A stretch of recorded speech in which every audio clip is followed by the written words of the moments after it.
Quentin Tarantino revisite le western Spaghetti avec Django Unchained. Le docteur Ken Schulz, un chasseur de primes allemand, fait l'acquisition de Django, un esclave qui peut l'aider à traquer des meurtriers qu'il recherche.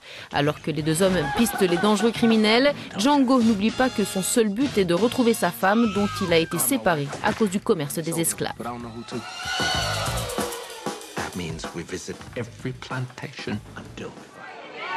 Jamie Foxx et Christoph Waltz tiennent les premiers rôles, l'un dans la peau d'un esclave affranchi, l'autre en chasseur de primes.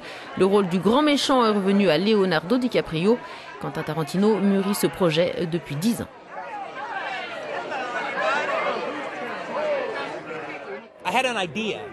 J'ai l'idée depuis longtemps d'un esclave qui devient un chasseur de primes, mais qui s'allie à des gars blancs qui d'habitude le surveillent. Mais ce n'était pas une histoire, c'était juste une idée. Elle a fermenté pendant 8 ans et puis il y a 1 an et demi environ, l'histoire est venue à moi.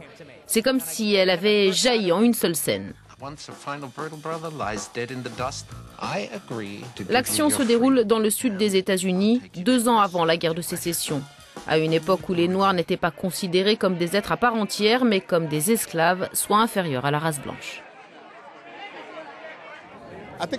Je pense que le plus dur a été de retourner à une époque durant laquelle on ne pouvait même pas lire, où l'on n'avait pas de droits, où l'on était considéré comme des sous-hommes. C'était difficile. Ce n'est pas une information nouvelle et je suis assez content que tout cela ait été présenté dans une réalité crue afin que les gens le comprennent.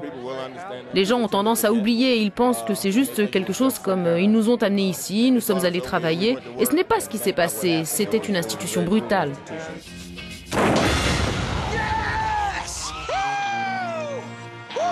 Des personnages trash, une violence froide agrémentée d'une dose d'humour à la Tarantino, de la brutalité sauvage, une histoire d'amour et un message anti-esclavagiste saignant.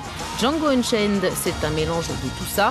Le film sort pour Noël aux États-Unis, il arrivera en Europe début 2013.